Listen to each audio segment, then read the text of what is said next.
The days of government telling us what they're going to do for Aboriginal people is over, right? It's about, okay, let's sit down collectively and work out how we can do this in partnership.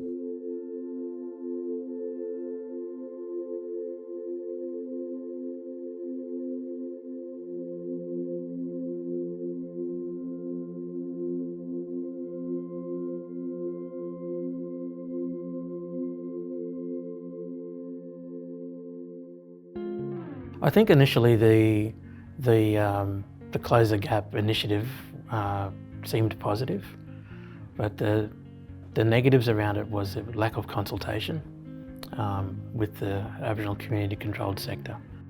We weren't happy with the previous process, obviously, because it lacked genuine engagement with Aboriginal and Torres Strait Islander people. And so 14 of the Aboriginal and Torres Strait Islander peak organisations got together and decided that it was time for action and transformation.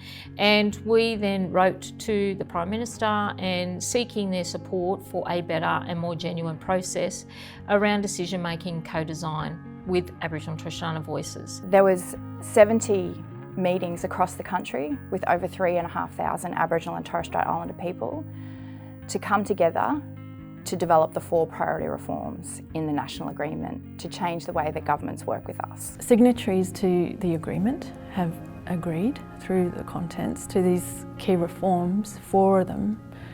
They provide for a huge shift in approach, in attitude, in behaviour. The governments, of course, wanted socio-economic targets, and they are responsible for delivering on those targets. So we negotiated those as hard as we could. One of the things I'm hoping the agreement will achieve in particular, and I think it's already doing this, is creating a new bar, a new standard in government organisations. So if you choose to work for government, then this is how you create change for First Nations peoples. You walk alongside the experts, the leaders, the knowledge holders that have accumulated knowledge, not just through ancestral power, that's really important, but through the work, doing the work on the ground every day and knowing what exactly works for our mob.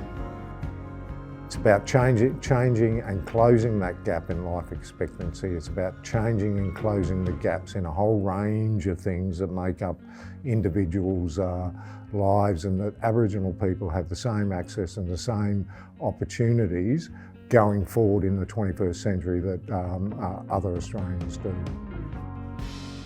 So the whole issue of closing the gap and coming together as the coalition of peaks is an act of self-determination, and we've never done it before in this way, and we are making inroads. There is now a much better understanding across governments of the importance of the national agreement on closing the gap and the need to implement the 4 priority reforms that will bring about changing the way government works in partnership with our people. We are doing this for all our people, so please embrace the national agreement and use it every day to make sure that you too are exercising full self-determination over your lives.